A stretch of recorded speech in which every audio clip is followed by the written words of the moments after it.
Shalom, selamat malam Bapak Ibu terkasih. Senang sekali kembali malam hari ini kita ada di Understanding Bible in Depth. Seperti tema acara ini Understanding Bible in Depth, malam hari ini kita akan kembali belajar melalui hambanya Pendeta Dr. Gernaida Pakpahan, dan topik malam hari ini menarik, yaitu kedewasaan, iman, pikiran, dan perbuatan. Nanti detailnya kita akan dengarkan langsung dari hambanya.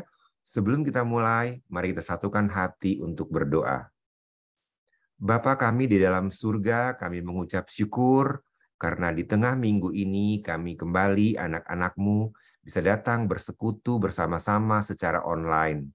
Tuhan, malam hari ini kami mau siapkan hati kami mau diajar melalui firman-Mu lewat Pendeta Dr. Gernaida Pakpahan, biar Tuhan yang memimpin dan menyertai kami semua malam hari ini, terlebih lagi Pendeta Dr. Gernaida yang malam hari ini yang menjadi kepanjangan tangan-Mu, biarlah Tuhan yang memberikan hikmat yang daripadamu, agar malam hari ini kami bisa menerima apa yang menjadi isi hati Tuhan. Terima kasih Tuhan, malam hari ini kami siap untuk diajar. Kami mau serahkan Ubi malam ini ke dalam tangan Tuhan. Di dalam nama anak-Mu Yesus Kristus, kami naikkan doa kami. Haleluya. Amin. Baik, untuk tidak memperpanjang waktu dan tempat kami persilakan kepada Pendeta Dr. Gernaida Pakpahan. Oke, baik. Selamat malam Bapak Ibu sekalian. Suara saya kedengaran enggak ya? Oke. Saya senang sekali setiap kali kita boleh diskusi bersama-sama. Izinkan saya share untuk kita menjadi bahan percakapan kita di malam hari ini adalah kedewasaan iman, pikiran, dan perbuatan atau tindakan-tindakan kita. Ibu Bapak sekalian, apa yang disebut dengan kedewasaan? Nah, ini kita berangkat dari sini ya, supaya kita bisa membahas nanti lebih lanjut. Jadi kedewasaan ini adalah tahapan kehidupan di mana kita diproses hingga memiliki kematangan dalam berpikir, kematangan dalam bertindak, dan melakukan segala sesuatu dengan penuh tanggung jawab di hadapan Allah. Jadi tahapan kehidupan di mana ada sebuah proses panjang agar kita memiliki kematangan di dalam pola pikir, kematangan di dalam bertindak, dan melakukan segala sesuatu secara bertanggung jawab di hadapan Allah. Karena itu kedewasaan bukan masalah usia. Jadi bukan berapa lamanya usia kita, tetapi apa yang kita hasilkan, apa yang kita pikirkan, dan apa yang kita lakukan. Jadi lebih kepada produk apa yang kita hasilkan di dalam kehidupan. Nah, ini yang disebut dengan kedewasaan. Di dalam data-data Alkitab ada beberapa yang disebut dengan kedewasaan. Jadi kedewasaan itu disebut dengan Elisia atau Elikia. Kedewasaan itu selalu kaitannya dengan pertumbuhan. Ada yang disampaikan oleh Rasul Paulus mengenai kedewasaan ini adalah sampai kita semua telah mencapai kesatuan iman dan pengetahuan yang benar tentang anak Allah, kedewasaan yang penuh, dan tingkat pertumbuhan yang sesuai dengan kepenuhan Kristus. Jadi di dalam Alkitab ada juga berbagai pandangan mengenai kedewasaan, termasuk kedewasaan di dalam iman. Tapi kalau kita lihat hal yang lain, Alkitab juga menyampaikan antara kedewasaan dari pola pikir dengan kedewasaan iman. Paulus mengingatkan kepada jemaat di Korintus misalnya, ketika aku kanak-kanak, aku berkata-kata seperti kanak-kanak. Aku merasa seperti kanak-kanak. dan aku berpikir seperti kanak-kanak. Nah, garis bawahi, sekarang sesudah aku menjadi dewasa, aku meninggalkan sifat kanak-kanak itu. Nah, jadi ada kedewasaan itu dari proses seorang kanak-kanak dan makin lama makin matang. Jadi pola pikir kanak-kanak akan menghasilkan tindakan atau cara-cara seperti kanak-kanak juga. Tetapi Paulus mengingatkan, sekarang ketika aku sudah menjadi dewasa, maka sifat karakter kekanak-kanakan itu harus ditinggalkan. Nah, jadi ini berlaku untuk pola pikir maupun tindakan, termasuk juga untuk iman. Tetapi ada menarik apa yang tertulis di dalam Injil Lukas, ini ketika Yesus ada di bait suci, dia berdialog dengan para imam-imam kala itu, dan usianya masih 12 tahun. Dikatakan, dan Yesus makin bertambah besar. Jadi ada pertumbuhan secara fisik juga ternyata. Dikatakan, dan bertambah hikmatnya. Artinya pengetahuan, pemikirannya, termasuk imannya. Karena dikatakan bertambah hikmatnya. Jadi ada pertumbuhan fisik yang seiring dengan pertumbuhan iman dan pertumbuhan secara karakteristik keimanannya, dikatakan dan bertambah hikmatnya dan besarnya. Lalu yang diresponi oleh Tuhan dikatakan makin dikasihi oleh Allah dan manusia. Jadi kedewasaan dari seseorang itu memiliki posisi yang penting di hadapan Allah, tetapi jangan salah, di hadapan manusia. Jadi Yesus itu adalah role model bagaimana kedewasaan di dalam pola pikir, kedewasaan di dalam iman, tentu saja kedewasaan di dalam tindakan, sehingga Allah mengasihinya dan manusia pun mengasihinya. Jadi ini berjalan di dalam dua sisi, pertumbuhan secara fisik yang disertai dengan pertumbuhan di dalam hikmat, pertumbuhan di dalam iman, tetapi juga pertumbuhan di dalam kinerja. Artinya apa yang dilakukan itu selaras dengan pertumbuhan iman. Jadi keseimbangan ini sangat penting di dalam kedewasaan seseorang. Nah, Yesus juga memberikan contoh bagaimana pola pikir yang dewasa yang bisa mengambil keputusan-keputusan. Ini adalah kisah pelayanan Yesus ketika ia menyembuhkan seorang buta, lalu hendak diambil kesaksiannya. Nah, Yesus mengatakan, tetapi bagaimana ia sekarang dapat melihat, kami nggak tahu. Dan siapa yang memelekkan matanya, kami juga tidak tahu. Tanyakan sajalah kepadanya sendiri, ia sudah dewasa. Ia dapat berkata-kata untuk dirinya sendiri. Jadi keputusan untuk menyaksikan sesuatu itu adalah karakteristik orang yang dewasa.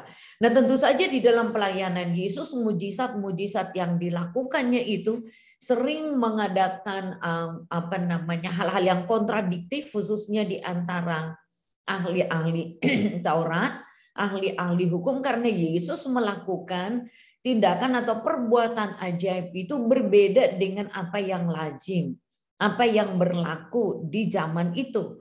Nah, tetapi ada beberapa kesaksian tentang perbuatan ajaib di mana orang-orang yang menikmati keajaiban itu diminta untuk membuat deklarasi, membuat untuk kesaksian bahwa apa yang dilakukan oleh Yesus itu adalah benar adanya.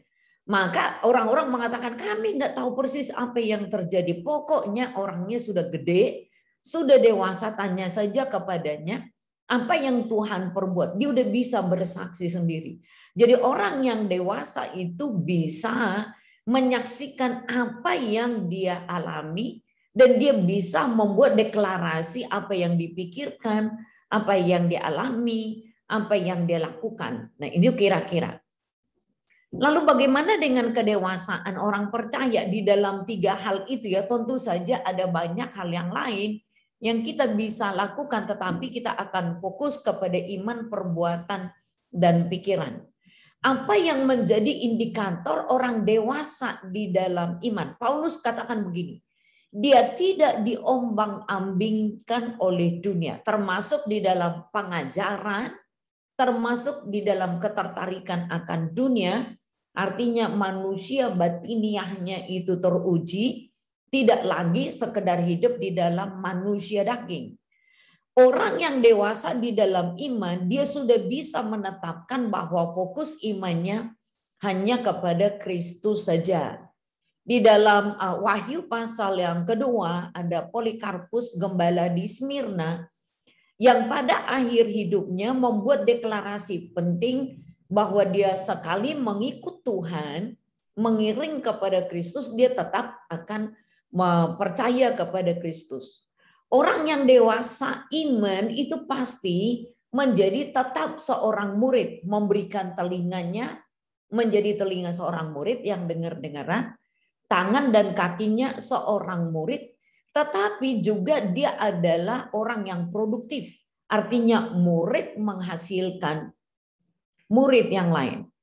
Nah, seorang yang dewasa iman mampu memutuskan apa yang baik dan benar. Ini tentu saja dari perspektif iman ya, dari ukuran iman. Jadi bukan hanya memutuskan sesuatu bagi dia, tetapi keputusannya ini adalah keputusan yang baik dan keputusan yang benar.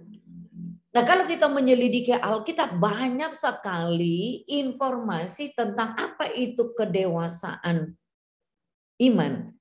Nah, di dalam kitab Ibrani banyak betul kesaksian iman itu selalu menjadi dasar. Dikatakan orang yang dewasa iman harus sampai ke sini. Iman itu adalah dasar dari segala sesuatu yang diharapkan. Selama kita memiliki ekspektasi, memiliki pengharapan, maka Ibrani mengatakan iman itu adalah dasar dari segala sesuatu yang diharapkan. Berarti seseorang itu tahu apa yang menjadi dasar pengharapannya adalah iman. Tetapi iman itu adalah bukti dari segala sesuatu yang kita tidak lihat. Ada sebuah komentar yang mudah kita lihat apa yang menjadi contoh bukti dari apa yang kita tidak lihat adalah percakapan antara Thomas dengan Yesus murid-murid setelah kebangkitan. Karena Thomas mengatakan, Tuhan, kalau aku tidak melihat lubang paku itu dan aku tidak menaruh jariku pada lubang bekas, aku tidak percaya.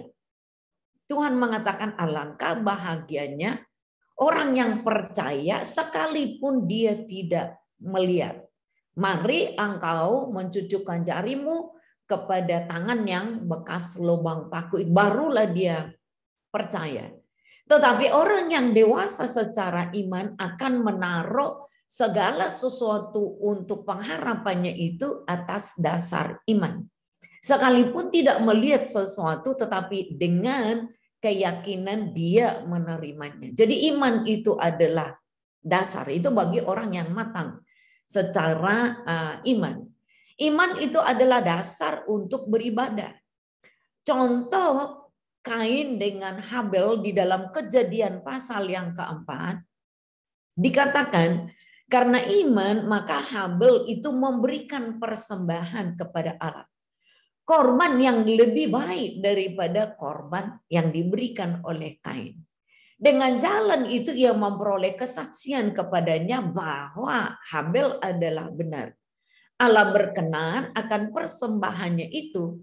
Karena iman ia berbicara walaupun ia sudah mati. Nah, ini sangat menarik sekali ya. Karena iman Habel melakukan segala upacara korban-korban, korban bakaran, memberikan persembahan, ibadah liturgisnya. Nah, dia tahu apa yang terbaik untuk dia lakukan kepada Tuhan. Dan dia tahu apa yang berkenan kepada Allah. Dan walaupun akibat dari korban persembahan yang diterima oleh Allah itu, dalam Kejadian pasal yang keempat, akhirnya ia dibunuh oleh saudaranya sendiri. Nah, tetapi dikatakan karena iman itulah masih berbicara, artinya masih membuat kesaksian hingga pada zaman kita juga sekarang ini, walaupun dia sudah mati. Jadi orang yang beriman itu pasti berani mengambil risiko-risiko dari apa yang dia lakukan. Tindakan iman daripada Habel, narasi Alkitab, cerita Alkitab mengatakan dia pada akhirnya dibunuh, tetapi bukan masalah dibunuhnya.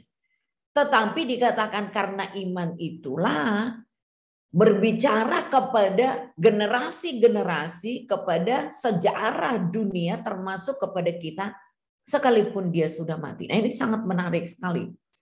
Alkitab juga mengatakan bahwa karena iman maka Nuh itu taat. Jadi fondasi dari ketaatan itu ada di dalam iman. Alkitab mencatat karena iman maka Nuh dengan petunjuk Allah tentang sesuatu sekali lagi yang belum kelihatan karena air bah kala itu belum kelihatan. Dengan taat ia mempersiapkan bahtera untuk menyelamatkan keluarganya. Karena iman itu ia menghukum dunia dan ia ditentukan untuk menerima kebenaran sesuai dengan iman. Jadi iman itu fondasi untuk taat. Iman itu menjadi fondasi untuk membawa keselamatan bagi keluarganya Nuh. Dengan iman, Nuh menghukum dunia, artinya dunia yang berdosa. Dengan iman itu sebagai dasar, ia memperoleh kebenaran. Jadi iman itu adalah dasar untuk taat. Nah, ini menarik di dalam kitab Ibrani. Jadi contoh-contoh di dalam perjanjian lama diberikan untuk menjadi role model bagaimana kedewasaan iman itu menjadi kesaksian bagi kita sekarang. Nah, contoh yang lain itu adalah Abraham. Iman bagi Abraham menjadi dasar untuk dia percaya. Karena iman, Abraham taat. Hampir sama dengan Nuh tadi ya, menggunakan kata-kata taat. Ketika ia dipanggil untuk berangkat ke negeri yang akan diterimanya, menjadi milik pusakanya, lalu ia berangkat dengan tidak mengetahui tempat yang dia tuju. Artinya visi dari Allah itu di depan matanya itu buram sama sekali. Nggak kelihatan, nggak tahu mau kemana. Tetapi dikatakan di dalam iman itulah Abraham itu taat. Di dalam ketaatannya itu ada kepercayaan penuh kepada Tuhan. Untuk apa negeri yang dijanjikan? Udah tahu belum negeri itu? Belum tahu. Nah, tetapi disitulah ketaatan dari Abraham, kepercayaannya itu dengan berlandaskan iman. Karena iman, ia juga diam di tanah yang dijanjikan itu. Nah, walaupun sebagian sudah digenapi ya, seolah-olah di satu tanah asing. Dan di situ ia tinggal di kemah dengan Ishak, Yakub, yang turut menjadi ahli waris dari janji yang satu ini. Oh, ternyata kedewasaan iman itu dampaknya bukan hanya bagi pribadi Abraham sendiri, tetapi perhatikan juga kepada Ishak, kepada Yakub, kepada keturunannya.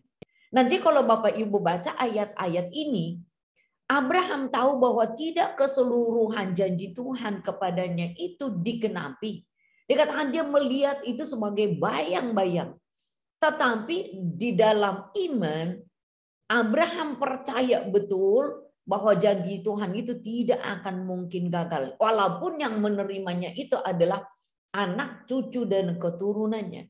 Jadi kedewasaan di dalam iman perspektifnya itu sangat jauh. Jadi dia tidak hanya melihat masa kekinian, tetapi dia juga memandang jauh di masa depan. Dalam pengharapan eskatologis, artinya jauh di depan, Abraham ini terlatih lewat berbagai persoalan dan pergumulan untuk melihat masa depan bagi dirinya dan anak cucunya. Dikatakan karena iman. Oke, kalau kita lihat nanti di dalam Alkitab banyak sekali contoh-contoh karena iman maka Musa menyeberang, karena iman maka Daud melakukan hal-hal spektakuler, karena iman Sadrah, Mesah, dan Abednego tetap setia kepada Tuhan. Karena iman maka Daniel, karena iman. Jadi kedewasaan iman itu yaitu tadi mampu untuk memutuskan. Sekarang kedewasaan di dalam pikiran, apa indikatornya? Mampu memilih, ya. Ini sekali lagi, kecakapan untuk memilih apakah ini kehendak Allah atau tidak.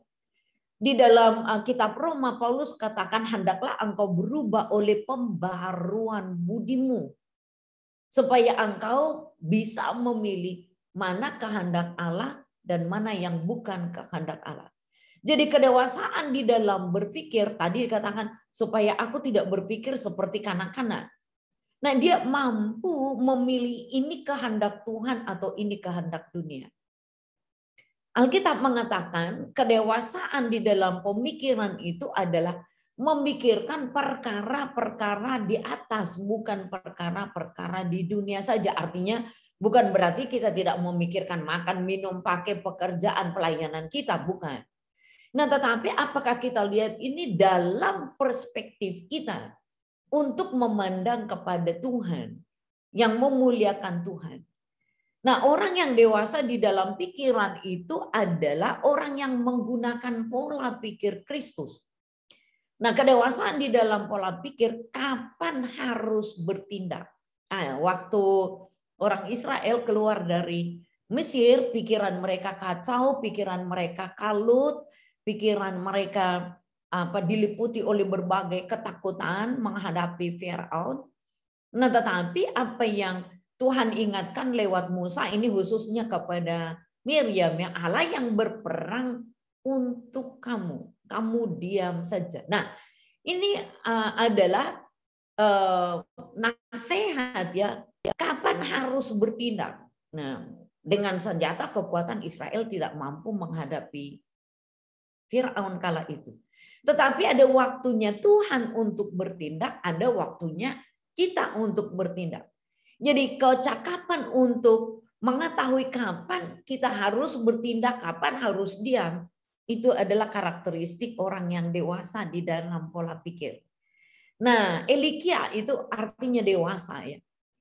Paulus mengatakan, saudara-saudara, janganlah sama seperti anak-anak di dalam pemikiranmu. Jadi childish-nya anak-anak, yang mungkin cengeng gitu, ya, terlalu egosentrik, memikirkan diri sendiri, keinginannya sendiri, dan kurang mampu menghadapi risiko-risiko. Jadi jangan sama seperti anak-anak dalam pemikiranmu. Nah, tetapi untuk hal negatif seperti kanak-kanak, jadilah anak-anak dalam kejahatan.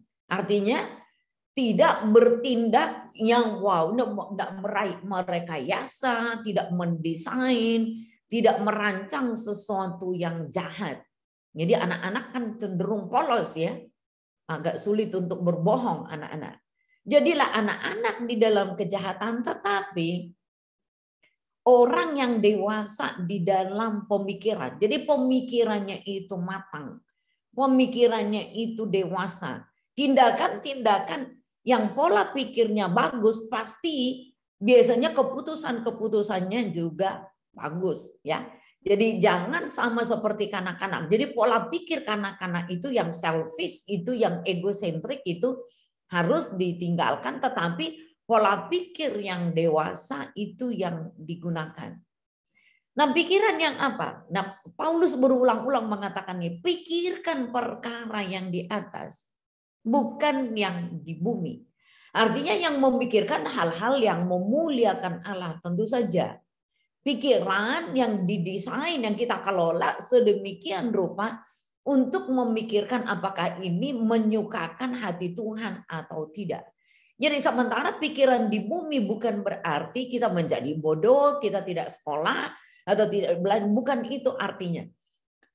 Di sini yang mau dipertentangkan adalah hal-hal yang rohani dengan hal-hal yang duniawi. Jadi pikiran yang duniawi itu yang artinya memuaskan keinginan daging. Maka Paulus mengatakan Mesti berubah dari pola pikir dunia itu kepada pola pikir ilahi, yaitu memikirkan hal-hal yang di atas. Nah, ini yang sangat bagus ya. Di Filipi pasal keempat, apa itu pola pikir seperti Yesus? Nah, ini standarnya sangat tinggi sekali. Karena dikatakan begini, akhirnya saudara-saudara, semua yang benar. Nah, bukan satu benar, dua benar. Semua yang benar. Perhatikan kata-kata ini sangat kuat sekali dan diulang-ulang. Dikatakan bukan hanya semua yang benar, nah tetapi juga ada ukuran-ukuran yang lain. Jadi kalau semua yang benar, pola pikirnya harus benar, tindakannya benar, bekerjanya benar, pelayanannya benar. Tapi ada ukuran yang sulit kita deskripsikan, yaitu semua yang mulia. Jadi pola pikir yang mulia tidak memikirkan hal-hal yang najis, tidak memikirkan hal-hal yang kotor, tidak memikirkan hal-hal yang dosa. Perhatian, semua yang adil. Nah, kata adil itu adalah sesuatu yang menghasilkan relasi yang harmonis antar sesama. Itu yang dikatakan dengan justice. Yang memerlukan justice itu adalah manusia. Jadi ini adalah hubungan dengan sesama itu baik. Nah, perhatikan masalah Yakub dengan Esau. Nah, di mana ada ketidakadilan di rumah, akibatnya itu adalah sejarah panjang di dalam generasi-generasi mereka itu selalu ada kompetisi-kompetisi yang negatif. Maka dikatakan pola pikir seperti Kristus itu adalah semua yang adil, artinya membawa kebaikan, kebajikan kepada sesama. Semua yang suci, maka pikiran yang kotor tidak akan mungkin digunakan di sini. Semua yang suci. Nah, tentu saja suci kaitannya dengan relasi kita bersama dengan Tuhan. Nah, kalau relasi dengan Tuhan beres, pasti relasi dengan sesama itu beres. Nah, yang sering kali kita lakukan adalah relasi dengan sesama sebetulnya tidak beres, tapi seolah-olah relasi kita dengan Tuhan baik. Nah, semua yang suci, semua yang manis, artinya ini good news. Jadi kadang-kadang bad news is good news. Itu orang dunia yang mengatakan demikian ya. Karena yang disenangi itu adalah berita-berita hoax, berita-berita bullying, berita-berita yang tidak benar. Tetapi perhatikan semua yang manis, semua yang sedap didengar. Sekali lagi ukurannya ini adalah ukuran kita bersama dengan Tuhan. Semua yang sedap didengar. Semua yang disebut bajik, artinya perlu diapresiasi, patut dipuji, pikirkan itu. Nah, artinya kalau satu bagian ini kita tidak lakukan, berarti pola pikir kita belum seperti Kristus. Jadi semua indikator-indikator ini menunjukkan kedewasaan di dalam pola pikir. Jadi bukan seberapa tingginya IQ kita, bukan seberapa hebatnya kecerdasan intelektual kita. Bukan diukur pola pikir, ternyata tidak diukur dengan seberapa canggih kita membuat desain. Nah, pertanyaannya, apakah desain ini adil dan benar? Apakah desain ini adalah suci? Apakah desain ini membawa nama harum apa tidak? Jadi ukuran-ukuran ini sangat tinggi. Nah, biasanya kalau kita lihat dalam tulisan-tulisannya Paulus, semua artinya menunjukkan sesuatu yang komplit, sesuatu yang utuh, sesuatu yang sempurna. Jadi kedewasaan berpikir itu penting, kita mengarahkan semua pola pikir kita kepada Filipi pasal 4 ayat 8 ini. Tentu saja tidak terlalu mudah, tetapi saya percaya Roh Kudus akan membimbing dan menuntun kita ke arah situ. Perkaranya tadi di dalam proses kedewasaan itu tidak terjadi secara instan. Tetapi ada proses yang kita lalui. Selama kita mau dituntun dan dibimbing oleh Tuhan, pasti proses itu kita bisa lalui. Sekarang, indikator orang yang dewasa di dalam perbuatan. Satu, produksi. Hasil, produk dari apa yang dilakukan, karyanya itu bermanfaat. Berarti tidak ada yang useless, tak berguna, sia-sia. Jadi perbuatan yang baik itu, yang dewasa itu adalah karya-karya yang bermanfaat. Pelayanan kita bermanfaat, pekerjaan kita bermanfaat, dan apa yang kita hasilkan itu bermanfaat. Produk-produk yang kita hasilkan itu bermanfaat. Nah, perbuatan yang dewasa itu adalah melakukan seperti untuk Tuhan, bukan untuk manusia. Selama kita masih tindakan-tindakan kita masih numpuk pada ego-ego kita, ego sektoral kita, maka kita sulit untuk memuliakan Tuhan. Nah, tindakan perbuatan yang dewasa itu adalah cakap mampu menghargai Tuhan. Respect kepada Tuhan, tapi juga respect kepada sesama. Tadi, Yesus dikatakan makin hari dia makin dikasihi oleh Allah dan makin dikasihi oleh sesama. Jadi kalau perbuatan-perbuatan kita adalah perbuatan yang destruktif, perbuatan yang menghancurkan, pasti itu melukai sesama. Tetapi orang yang dewasa akan hati-hati di dalam perbuatannya. Apakah ini bermanfaat bagi sesama? Dan perbuatan orang dewasa itu pastilah memuliakan Tuhan. Nah, beberapa nasihat daripada Yesus sendiri. Nah, di dalam Injil Yohanes, barang siapa melakukan yang benar, ia datang kepada terang, artinya Yesus sebagai sumber terang, supaya dideklar menjadi nyata, reveal, bahwa perbuatan-perbuatan dilakukan dalam Allah. Jadi salah satu indikator dari orang yang dewasa di dalam perbuatan, melakukan perbuatan yang benar. Jadi banyak orang melakukan, termasuk kita melakukan perbuatan tapi tidak benar. Lalu seolah-olah kita mengatakan, itu biasa. Lalu kita mulai membela tindakan-tindakan kita. Tetapi di sini, apa perbuatan yang dewasa itu adalah standarnya itu benar. Kenapa harus benar? Supaya terang Tuhan nampak di dalam perbuatan kita. Kalau perbuatan kita itu menjadi terang bagi dunia sekitar kita, maka orang akan kenal dengan Tuhan. Jadi dewasa di dalam perbuatan itu adalah perbuatan yang benar. Di hari-hari ini dunia kita diliputi oleh narasi, diliputi oleh informasi-informasi yang negatif. Orang tua bisa menganiaya anak.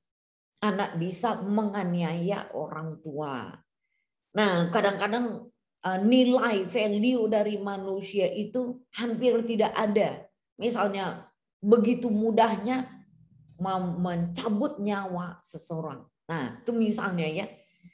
Nah, melakukan yang benar. Kadang-kadang kebenaran ini kan bukan kebenaran individu maksudnya.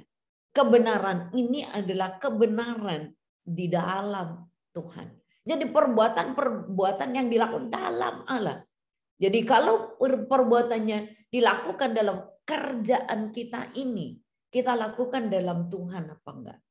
Pelayanan kita ini, kita lakukan dalam Tuhan apa enggak ya? Mengasihi anak dalam Tuhan apa enggak? Mengasihi orang tua, kita lakukan secara benar apa enggak? Bahkan ketika kita menegur sesama kita, kalau misalnya ada kelemahan, ada kekurangan, kita melakukan perbuatan dalam Tuhan loh, atau karena kita benci sehingga kita seolah-olah bertindak benar tetapi diliputi oleh hal-hal yang negatif. Motif kita tidak benar di hadapan Tuhan, atau justru kita melakukannya untuk mempermalukan orang lain. Itu sama jahatnya juga ya. Nah, karena itu melakukan perbuatan yang benar. Nah, perbuatan yang dewasa itu adalah Jikalau kita lakukan tindakan-tindakan itu di dalam iman. Sebab Abraham dibenarkan karena perbuatannya. Nah, ini menarik sekali. Sebab jikalau Abraham dibenarkan karena perbuatannya, maka sebetulnya ia beroleh dasar untuk bermegah, tetapi tidak di hadapan Allah. Wah, ini sangat menarik. Kalau ada prestasi, ada keunggulan-keunggulan, ada hal-hal yang dicapai, kalau Abraham dia dianggap benar karena perbuatannya, maka ia beroleh dasar untuk menyombongkan diri.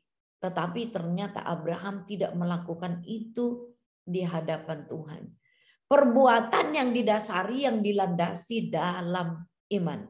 Jadi Abraham walaupun melakukan tindakan-tindakan, tetapi dia lakukan semuanya itu di dalam iman. Tadi kita sudah lihat, karena iman Abraham pindah dari Ur Kasdim. Karena iman Abraham rela juga pergi ke Mesir dalam keadaan lapar. Karena iman dia mempersembahkan anaknya untuk Tuhan. Nah, ini perbuatan di dalam iman. Tentu saja ini indikator yang tidak terlalu mudah ya. Perbuatannya untuk Tuhan. Pasti kita menghafal ini dalam segala sesuatu yang kamu lakukan. Entah itu dalam perkataan, dalam perbuatan. Lakukanlah semuanya itu dalam nama Tuhan Yesus. Sambil mengucap syukur oleh Dia kepada Allah Bapa kita.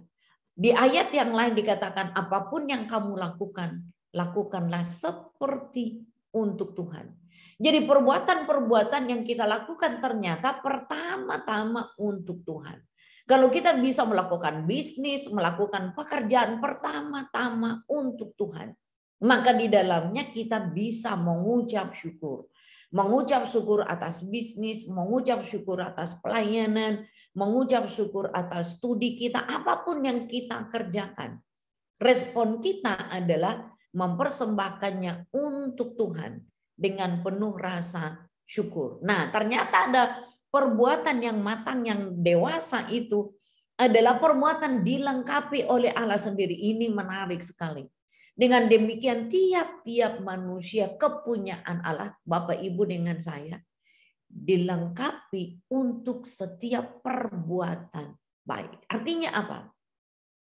Mestinya semua orang percaya dilengkapi oleh Tuhan, diberikan Tuhan potensi, diberikan Tuhan kapasitas, diberikan Tuhan keterampilan untuk berbuat baik. Jadi tidak ada kamus bagi warga gereja mengatakan aku tidak bisa berbuat baik.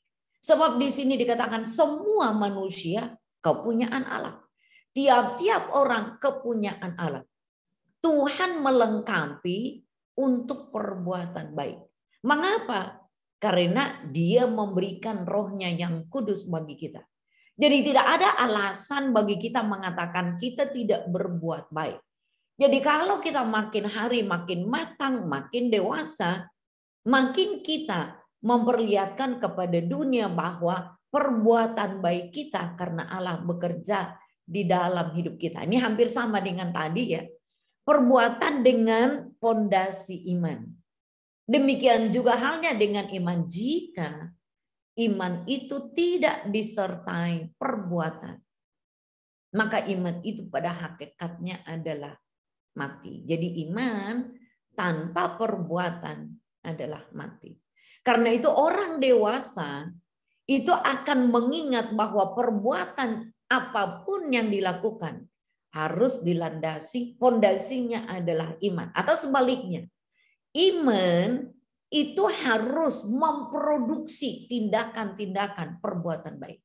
Selama iman tidak memproduksi perbuatan baik, katanya imannya itu adalah iman yang mati.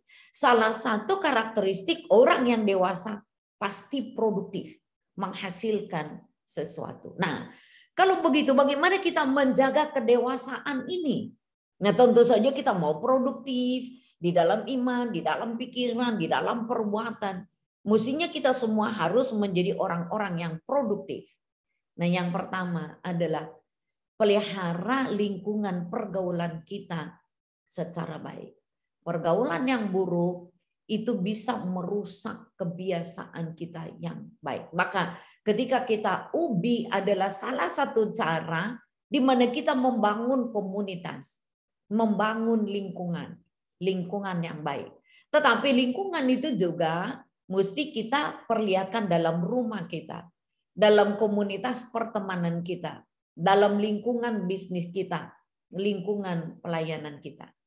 Nah, bagaimana kita tetap bisa produktif di dalam kedewasaan ini? Harus tetap mengembangkan pola pikir yang positif. Seperti tadi, pola pikir yang digunakan oleh pola pikir Kristus. Nah, itu harus kembangkan, tidak boleh stop. Kalau kita stop berarti tidak produktif lagi. Tapi kita harus mengembangkannya supaya apa? Orang dewasa itu harus berbuah. Jadi saya sengaja menampilkan gambar apel yang sudah matang gitu ya, yang bisa dinikmati oleh orang. Jadi harus mengembangkan pola pikir yang positif dan produktif. Selama kita tidak produktif, artinya hidup kita kan tidak menghasilkan sesuatu ya. Nah, lalu gimana? Nah, kata kuncinya karunia. Mengembangkan karunia rohani yang kita miliki. Jadi salah satu karakteristik orang dewasa menghasilkan buah roh, kan begitu kurang lebih ya. Nah, karena itu gimana caranya? Karunia. Kalau Yesus memberikan perumpamaan tentang talenta, satu talenta harus dikembangkan, tidak boleh untuk ditutup, apalagi dikubur begitu, tidak produktif. Jadi kita harus mengembangkan karunia supaya apa? Kedewasaan. Jadi tingkat kedewasaan kita itu di dalam Efesus tadi dikatakan makin penuh seperti apa yang Tuhan kehendaki. Nah, tetapi sebagai orang yang dewasa kita tetap perlu teman. Maka kita perlu meminta mentor. Nah, senior kita kah, mitra kita kah, kawan sejawat kita kah, orang tua rohani kita kah, tetap perlu ada mentor. Nah, mengapa demikian? Coba kalau kita lihat ya, Yesus dengan para rasul, ada mentornya. Nah, kemudian rasul dengan rasul. Kemudian rasul bikin murid lagi. Paulus dengan Timotius, dengan Filemon. Nah, perlu ada yang mendampingi. Kenapa? Karena kita perlu sharing, kita perlu saling meneguhkan, kita perlu saling menguatkan. Karena gini loh, kita sebagai daging ada masa-masa kita ada pada titik nadir. Ini kita harus sadar itu. Maka kita perlu kawan ya, perlu mentor yang mendampingi kita.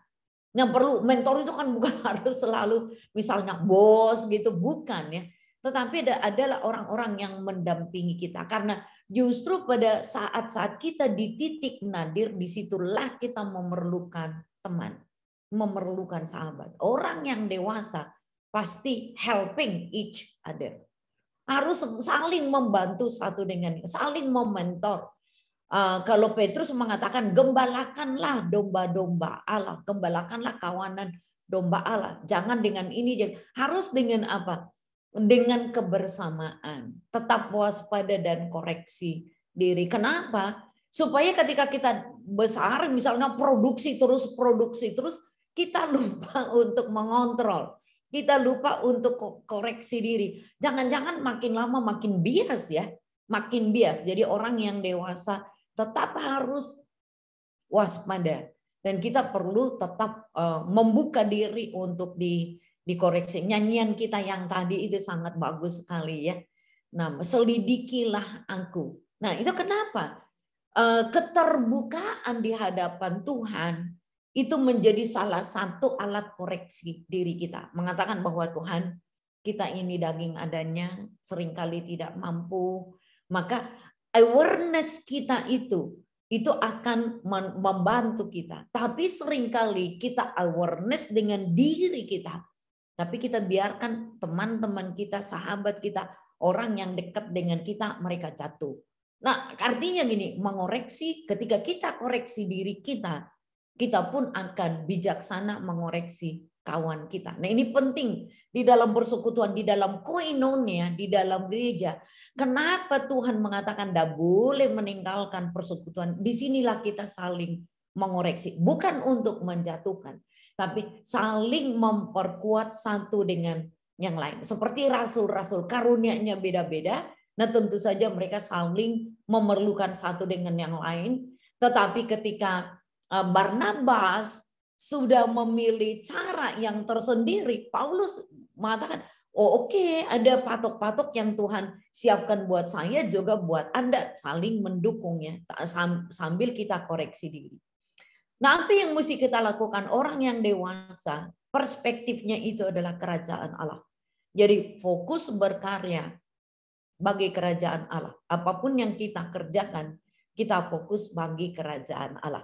Nah, itu beberapa catatan Bapak Ibu yang saya bisa share bagi kita malam hari ini. Semoga boleh mengingatkan kita kembali, karena ayat-ayat ini tentu saja kita sudah sangat familiar, bahkan kita sudah khotbahkan, tapi bisa menjadi bahan untuk kita diskusi malam hari ini. Tuhan berkati. Baik, terima kasih Ibu Gernaida untuk firman-Nya malam hari ini. Dan kita akan masuk ke tanya jawab, dan saya sudah punya beberapa pertanyaan Bu yang masuk. Oke, saya mulai ya Bu dari pertanyaan yang pertama. Pertanyaan pertama, hanya kedewasaan iman, pikiran, dan perbuatan yang seimbang yang bisa dirasa sesama dan menjadi berkat. Apa akibat kalau kedewasaan iman, pikiran, dan perbuatan tidak seimbang? Ini kontranya nih, Bu. Baik, saya percaya bahwa kita semua sedang diproses oleh Tuhan. Kalau saya tidak mengatakan keseimbangannya, oh jadi prosentasinya 3 unit itu berarti 33,3% misalnya. Tidak demikian. Karena ada hal-hal yang kita harus lihat secara simultan juga. Kita mungkin memiliki kelebihan dalam satu aspek, tetapi ada kelemahan di aspek yang lain. Nah, keseimbangan itu adalah kejujuran kita untuk, oh saya ternyata dalam hal ini masih perlu di-upgrade lebih banyak begitu. Supaya apa? Tetap produksinya itu akan berlangsung. Kita berharap bahwa dalam segala situasi itu kan tujuan kita, kalau fokus kita benar, mau menyenangkan Tuhan dan bermanfaat bagi sesama, orang yang dewasa itu adalah orang yang secara rendah hati juga mau mengatakan, Tuhan aku perlu dibimbing oleh Engkau. Jadi keseimbangan itu bukan kita lihat di dalam hitungan matematis kita ya. Karena kan masih banyak unsur-unsur di dalam iman, indikator-indikator yang lain. Yang kita bahas kan baru beberapa bagian saja. Di dalam pikiran juga demikian, di dalam perbuatan juga demikian. Nah, sehingga kita tidak perlu harus kecil hati. Misalnya ada hal-hal tertentu yang kita sudah tahu, oh ternyata di bagian ini saya masih sangat sedikit, di bagian yang lain sudah agak lebih maju begitu. Justru kesadaran itulah yang mendorong kita untuk tetap menjaga keseimbangan, karena begini, keseimbangan hidup kita di dalam realitas dunia ini pun kan ada tarik menarik ya, antara kita mau tertarik dengan dunia atau kita ditarik di dalam spiritual kita. Karena apa? Kita masih manusia daging. Nah, karena itulah kita memerlukan kesadaran. Dan Roh Kudus pasti akan, di dalam Yohanes pasal 16 itu sangat bagus sekali ya. Dia akan menyadarkan kita, memberikan kita keinsafan, memberikan kita kecakapan untuk melihat apa yang Tuhan rancang di dalam hidup kita. Karena setiap orang kan contohnya, anak itu ada yang lebih cepat berbicara daripada berjalan. Anak kecil ya. Jadi kecerdasan berbicaranya, linguistiknya lebih cepat daripada kinestetiknya. Tetapi kan dia juga dalam keadaan bertumbuh. Nah, jadi kalau tahu itu berarti ada exercise ya. Supaya apa? Oh, berjalannya lebih cepat dan seterusnya. Ada treatment. Itu secara alamiah. terjadi di dalam kehidupan kita. Demikian juga secara spiritual, dan saya yakin Tuhan akan membantu kita untuk menyeimbangkan hal-hal yang tadi itu, indikator-indikator yang banyak itu. Kurang lebih begitu, Pak Marci. Baik, Bu.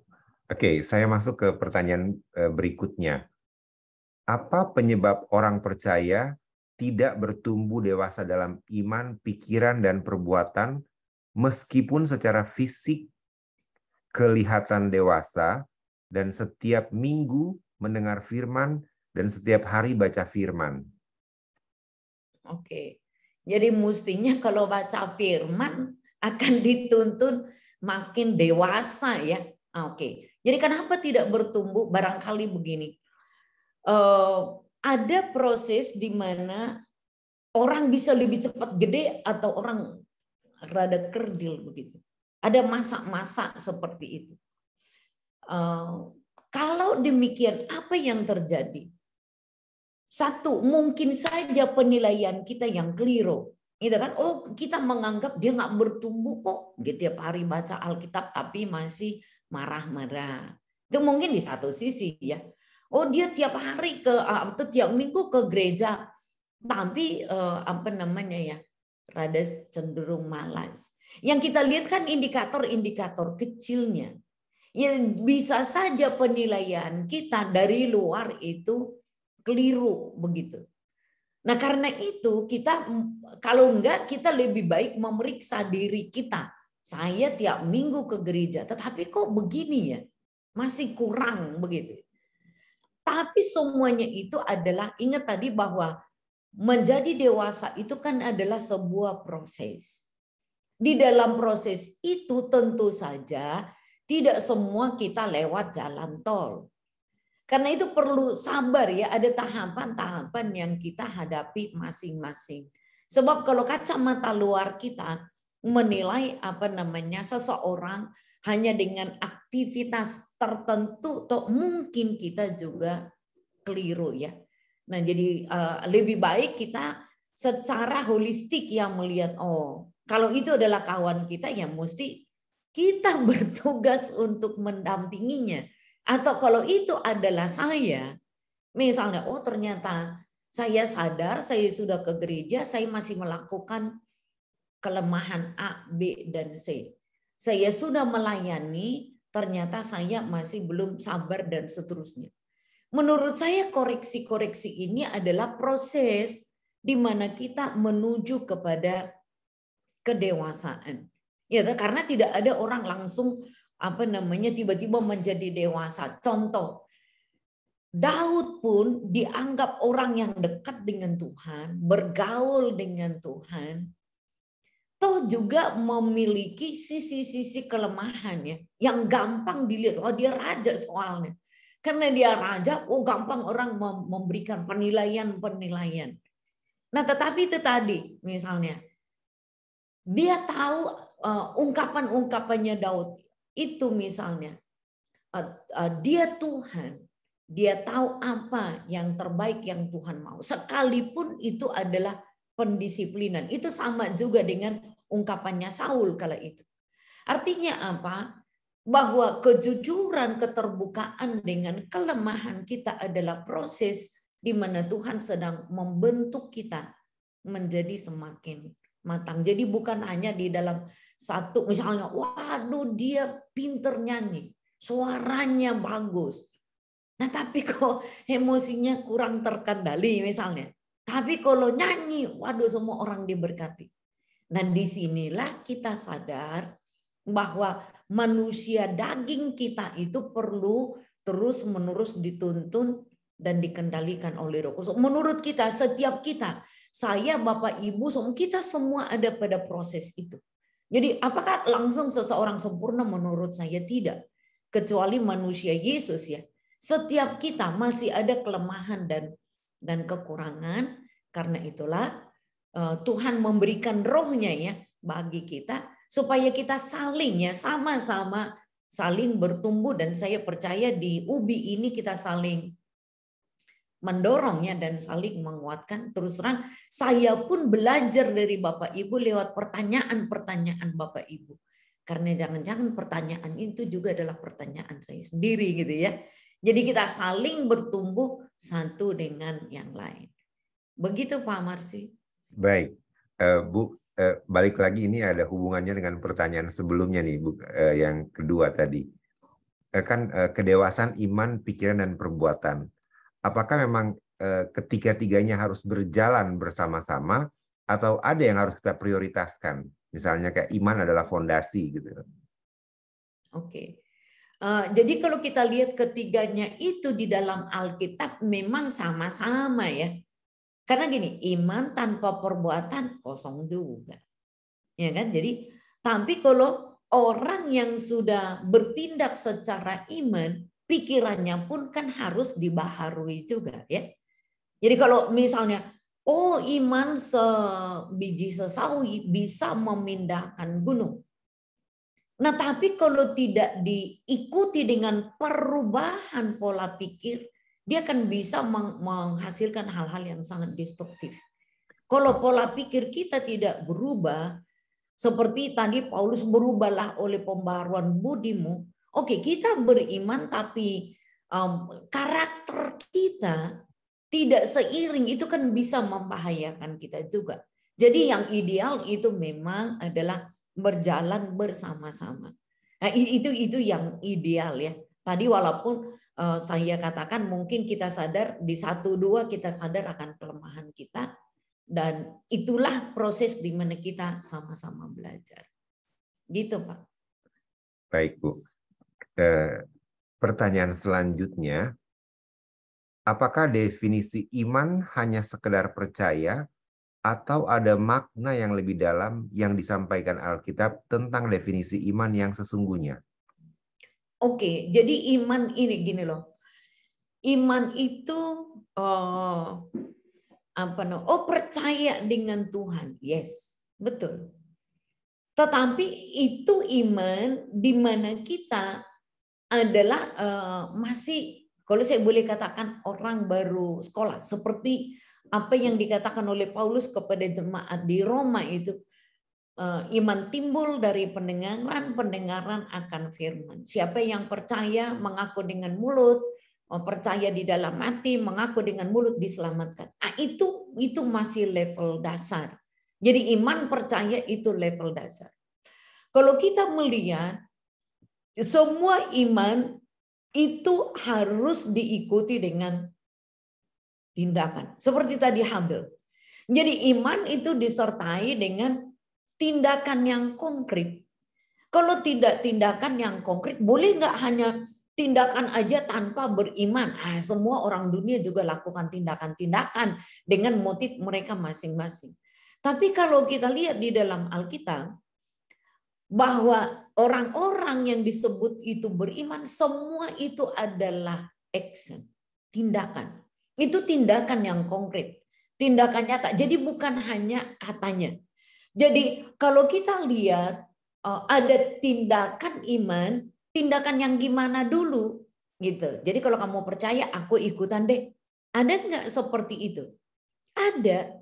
Jadi level, ingat yang pertama tadi, level yang pertama itu adalah hanya percaya Kristus menyelamatkan. Yes. Yang kedua, itu adalah iman yang masih iman komunal namanya. Contoh, ketika murid-murid, orang banyak itu melihat mujizat yang dilakukan oleh Yesus, wah mereka sukacita semua. Gitu. Mereka sukacita karena apa? Ada makanan, ada minuman, ada mujizat. Tetapi perhatikan ketika Yesus mulai ditangkap, dan mereka tidak melihat lagi mujizat-mujizat itu, apa yang terjadi? Satu-satu meninggalkan. Ya kan? Jadi iman itu menjadi kuat itu karena ada persekutuan, ada komunitas. Maka sebetulnya ketika kita ke gereja saling menopang, saling menguatkan. Jadi itu level iman karena ada komunitas, ada yang dorong, ada yang doain, ada yang bimbing. Ya kan? Jadi itu juga iman. Tindakan, iya tindakan, tapi karena bersama-sama. Tapi ingatlah, iman itu selanjutnya itu akan memperlihatkan hanya relasi kita dengan Tuhan. Disinilah dimana kita melihat titik-titik ujian bagi iman. Itu seperti Yesus di berdoa di taman ya. Ayo berdoa 1 jam saja. Gitu kan? Fisik itu lemah. Walaupun iman itu menggebu-gebu, fisik itu lemah. Faktanya murid-murid itu tertidur semua. Mulai sendiri. Nah, apalagi ketika Yesus diinterogasi. Mereka mulai menyingkir satu-satu. Dan ketika Yesus disalibkan, lebih lagi. Jadi ada komunitas murid-murid percaya betul, menanti Yesus betul, bahkan menurunkan mayat Yesus dan perhatikan Yesus. Sampai finalnya untuk mengatakan sudah selesai. Jadi ini iman yang tingkat tinggi, nggak dipengaruhi lagi oleh kawan, oleh situasi, oleh keadaan, oleh penderitaan, tidak lagi. Tetapi itu tadi iman yang fokus kepada Kristus. Jadi kalau kita lihat ada Fowler mengatakan ada stages of faith. Jadi dia mengatakan iman itu pun bisa berkelas-kelas begitu. Jadi ada tahapan sampai kepada tahapan di mana saya memutuskan, di mana saya sudah komit sekali Kristus tetap Kristus. Nah itu di dalam iman. Tetapi ingatlah seperti Yakobus, kalau tidak ada tindakan, maka iman kita itu akan sia-sia. Jadi keputusan finalitas iman kita mengiring Kristus harus sampai pada akhir hidup. Nah, kurang lebih begitu ya Pak Marsi. Baik, Bu. Oke, satu pertanyaan lagi mengenai iman. Bu, antara iman dan nekat itu beda tipis. Bagaimana kita tahu bahwa apa yang kita lakukan itu adalah langkah iman atau nekat? Oke. Misalnya macet gitu ya, dia nekat terus, hajar terus gitu. Itu nekat, termasuk lampu merah juga diterabas begitu. Kalau syukur-syukur nggak ada polisi begitu ya, nah itu nekat. Jadi iman itu seringkali orang mengatakan apakah iman itu nekat? Tidak sebetulnya. Jadi kan iman ini kan adalah penyerahan total kepada Tuhan sang pemilik hidup. Kan itu yang dikatakan dengan iman. Bukan kenekatan. Nekatan itu kan didorong oleh emosi kita sesaat gitu ya. Nekat melakukan ini. Dan yang kedua, kadang-kadang kata nekat ini kan sebetulnya mau dikatakan ada dorongan yang kuat untuk melakukan sesuatu, tindakan-tindakan yang berisiko misalnya. Sehingga dikatakan, oh nekat dia pergi terus, walaupun hujan dia tetap pelayanan gitu ya. Tetapi di situ, kalau itu dia lakukan untuk pelayanan kan karena dia beriman. Gitu ya. Karena oh ini pelayanan untuk Tuhan, jadi walaupun hujan ya nekat pergi. Jadi perhatikan nekat itu bisa di satu sisi adalah dorongan emosional kita sesaat, tetapi kadang-kadang mungkin kekurangan term kali di dalam bahasa Indonesia kita ya. Kita berani mengambil keputusan, mengambil tindakan karena kita tahu ujungnya. Kita tahu finalnya. Oh ini saya lakukan untuk Tuhan misalnya. Jadi kalau hal-hal yang tertentu kita lakukan dengan kenekatan mungkin ya ada yang rada negatif, tetapi ada yang positif terkandung di dalam kata-kata itu karena kita tahu di ujungnya pasti sesuatu yang baik. Jadi kalau nekat dengan tadi emosi dan seterusnya, resiko nanti ditanggung sendiri, resiko belakangan begitu ya.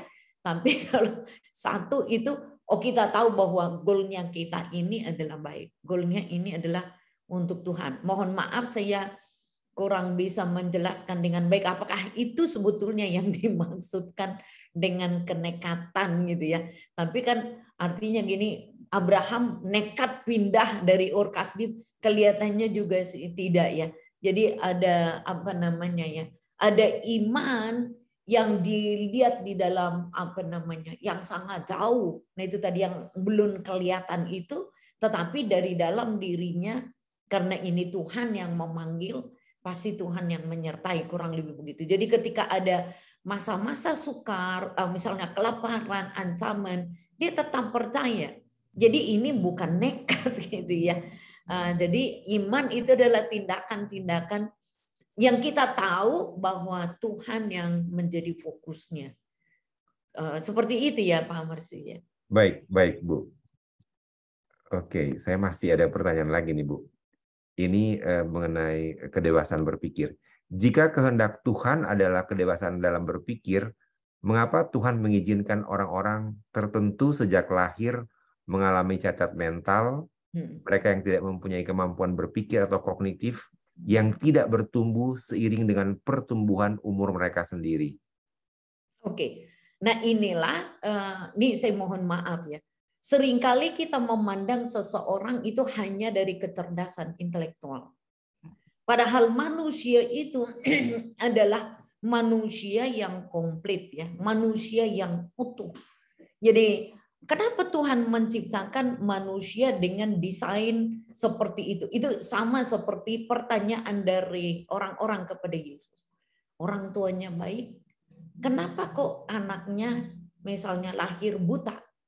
Kan Yesus tidak menjawab A, B, C, dan seterusnya supaya nama Tuhan dipermuliakan. Seringkali kita melihat misalnya retarded dan seterusnya itu sebagai sesuatu yang kurang menurut kita. Karena yang kita lihat itu hanya dari perspektif material, yang kita lihat itu dari ukuran-ukuran kita sebagai manusia, mungkin ada ketergantungan dengan orang dan hal-hal yang lain. Bisakah kita melihat bahwa di kawan-kawan kita yang misalnya retarded ada kemuliaan Tuhan? Dia adalah imago Dei, dia manusia yang diciptakan oleh Allah. Bukan hanya sekedar dengan kecerdasan-kecerdasan intelektual toh.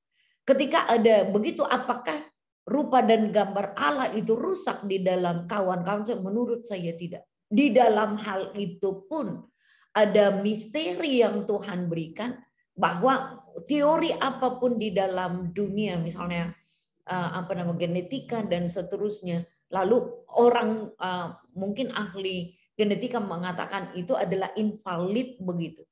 Tetapi saya merasa bahwa Tuhan pun punya rancangan tersendiri bagi mereka. Tentu saja yang Tuhan rancangkan bukan untuk pekerjaan mungkin seperti yang kita lakukan. Nah, tetapi untuk tujuan tertentu. Karena masing-masing kita ada rancangan Tuhan yang sangat spesifik. Alangkah naifnya kita dalam keadaan tubuh yang sempurna, pikiran yang sempurna, intelektualitas yang bagus, tapi kita tidak melakukannya. Nah, itu jauh lebih berbahaya daripada kawan-kawan misalnya ada di dalam keterbelakangan mental, ada kecerdasan intelektual yang terbatas, tetapi mereka melakukan menurut ukurannya. Ingat tadi, melakukan menurut ukuran iman. Jadi desain Tuhan bagi kawan-kawan ini pun sesuai dengan takarannya. Sehingga kita tidak melihat, oh ini bahwa Anda ini tidak sempurna, Anda ini kurang begitu ya. Semua ada desain yang untuk hal tertentu. Itu kalau dengan pikiran. Bagaimana dengan cacat misalnya di dalam tubuh, tangan, kaki? Bukankah kita bisa tetap melihat bahwa dia adalah rupa dan gambar Allah yang didesain oleh Tuhan untuk tujuan tertentu yang berbeda dengan tujuan untuk kita? Ya kan? Nah, jadi apakah pola pikirnya ini jadi kurang? Saya menganggap tidak. Karena ukuran pola pikir yang didesain Tuhan untuk mereka pun sesuai dengan ukuran dari Tuhan sendiri. Jadi apakah Tuhan salah dengan pola pikir? Tidak. Jadi karena pola pikir kalau kita semua ukur dengan kecerdasan intelektual, padahal tadi semua yang baik, semua yang manis, semua yang suci, semua. Nah, itu kan yang kita pikirkan. Ini pola pikir Kristus. Apakah kawan-kawan yang retarded ini adalah orang yang demikian? Ini mungkin kisah yang sederhana. Seorang teman, anak nomor 1 utuh dan sempurna, anak nomor 2 itu retarded yang menurut. Nah, tetapi ini manusia yang menurut saya super ramah di dunia. Jadi ini anak kerjaannya ke sekolah minggu hanya untuk terima tamu. Jadi terima tamu, antarin orang ke gereja, tidak bisa nyanyi, tapi hanya bisa senyum. Setiap orang di gereja dia datang sambut dan diantar ke depan. Jangan-jangan itu lebih mulia daripada kita khotbah di atas mimbar. Ya, jadi karena memang pola pikirnya yang untuk itu, dia tahu tugasnya saya menyambut orang dan saya antar. Jangan-jangan itu lebih diperkenan oleh Tuhan. Karena dia lakukan sesuai dengan ukuran yang ada padanya. Jadi setiap kita datang, dia udah tahu itu. Pokoknya dia kasih warta seperti zaman dahulu ya. Warta jemaat, kasih antar ke depan. Kasih antar ke depan. Nanti pulang juga demikian, dada-dada untuk semua orang. Apakah kita ketika memberikan senyum tulus seperti mereka? Jadi pola pikir kita tidak hanya ukur dari kecerdasan intelektual, tetapi juga kecerdasan emosi, kecerdasan spiritual, kecerdasan linguistik, kecerdasan yang lain. Begitu Pak Marsi. Baik, terima kasih Ibu Gernaida. Malam hari ini kami sangat diberkati dengan firman-Nya. Oke, saya kembalikan ke Pastor Heri. Silakan Pastor Heri. Iya. Ya, luar biasa. Saya percaya malam hari ini kita belajar banyak sekali. Terima kasih banyak Dr. Gernaida yang sudah jadi saluran berkat malam hari ini. Kita belajar banyak sekali ya bahwa kedewasaan iman, pikiran, perbuatan idealnya itu ya sama-sama. Meskipun presentasinya tidak bisa dibagi rata, seperti sudah dikatakan, yang penting ada progres bertumbuh semua. Ya, karena itu supaya melalui pertumbuhan itu ada ya menjadi nyata, bisa dirasa, dilihat oleh sesama dan bahkan menjadi kesaksian dan memuliakan Bapa di surga. Ya, saya percaya banyak sekali yang kita pelajari malam hari ini. Bapak Ibu yang tadi nggak sempat nyatet bisa lihat ulang nanti hari Kamis ya melalui YouTube-nya, dan saya percaya kita diperlengkapi lebih lagi ya supaya hidup kita ini sadar bahwa kita itu harus bertumbuh karena kita siap dijemput sebagai mempelai kerajaan surga yang dewasa ya. Ya, kita akan akhiri ya, acara malam hari ini. Mari kita bersatu hati dalam doa. Bapak, terima kasih. Engkau mengajar melalui hamba-Mu Dr. Gernaida Pakpahan malam hari ini. Tapi kami tahu Roh Kudus yang masih terus membantu kami untuk mencerna dan mengerti. Urapi setiap kami, sehingga apa yang kami dengar, apa yang kami catat, apa yang kami tayang, betul-betul menjadi materi untuk pertumbuhan kami, nutrisi untuk pertumbuhan rohani kami. Sehingga kami nanti menjadi semua Kristen yang dewasa, yang siap dijemput sebagai mempelai-mempelai kerajaan surga. Berkat Tuhan untuk anak-anak-Mu yang setia, belajar terus menggali kebenaran firman, dan bukan hanya untuk sebagai pengetahuan, tapi untuk dipraktekkan dan dihidupi. Terima kasih Bapa. Mari kekasih Tuhan, terimalah berkat damai sejahtera sukacita dari Allah Bapa, di dalam anak yang tunggal Tuhan Yesus Kristus. Persekutuan dengan Roh Kudus tinggal tetap menyertai kita semua mulai sekarang sampai Maranatha, bahkan sampai selama-lamanya. Setiap kita yang sudah diberkati dengan program malam hari ini, mari bersama katakan, amin.